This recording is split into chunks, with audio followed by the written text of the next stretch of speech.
Assalamualaikum warahmatullahi wabarakatuh. Halo semuanya, perkenalkan nama saya Muhammad Iqbal Pratama Hidayat.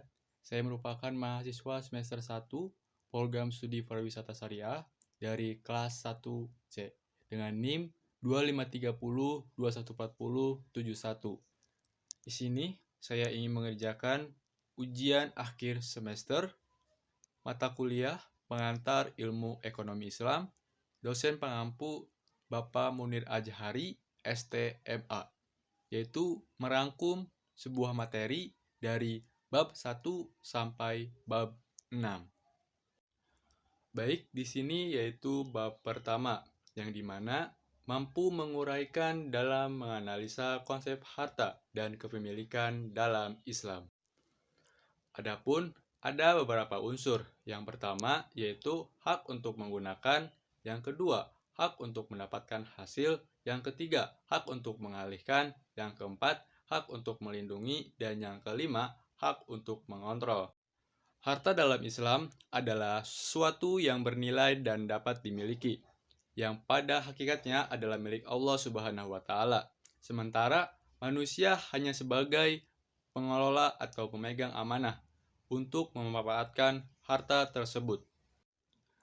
Baik, untuk bab 2 yaitu menganalisa prinsip ekonomi dalam Islam. Menganalisis prinsip ekonomi Islam membantu mengurangi praktik ekonomi yang tidak sesuai syariah dan mendorong terciptanya sistem ekonomi adil, jujur, dan berlandaskan kemaslahatan. Ada 3 ruang lingkup. Yang pertama, menghindari materialisme, dan yang kedua, kesederhanaan, dan yang ketiga, aktivitas ekonomi yang berbasis nilai. Bab ketiga, yakni mampu menguraikan menganalisa produksi dalam ekonomi Islam. Produksi dalam ekonomi Islam adalah usaha barang atau jasa, halal dan bermanfaat untuk memenuhi kebutuhan, yang dimana hidup seimbang serta mencari kesejahteraan dunia dan akhirat. Ekonomi Islam menekankan produksi yang halal, adil, dan bertanggung jawab, yang dimana ini distribusi yang merata melalui zakat, infak, warisan, dan sistem bagi hasil, serta pentingnya analisis produksi untuk memastikan kegiatan ekonomi sesuai syariah dan membawa kesejahteraan sosial. Bab keempat, yaitu permintaan dan penawaran dalam perspektif ekonomi Islam.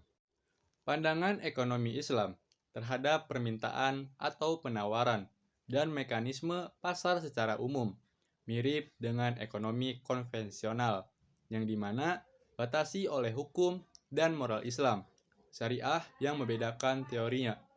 Ada beberapa hal yang dipertimbangkan dalam menentukan harga, yaitu ada 2, yang dimana yang pertama bagi pedagang menengah, dan yang kedua bagi pedagang pengecer.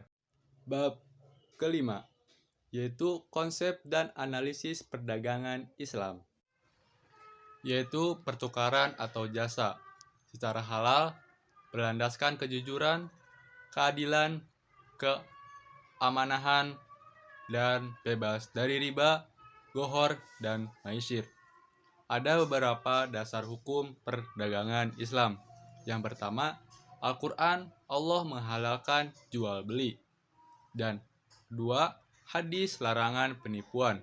Dan yang ketiga, ijma dan qiyas, penetapan hukum baru. Bab terakhir, yaitu bab 6, yaitu prinsip dasar lembaga keuangan syariah. Lembaga keuangan syariah adalah organisasi yang bergerak di bidang keuangan, seperti bank, asuransi, dan lembaga keuangan lainnya. Ada beberapa prinsip dasar keuangan syariah.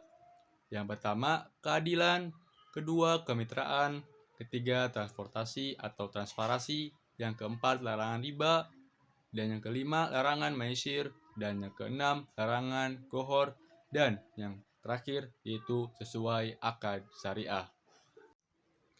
Terima kasih, saya Iqbal Pratama. ditutup. Wabillahi taufik wa hidayah. Wassalamualaikum warahmatullahi wabarakatuh.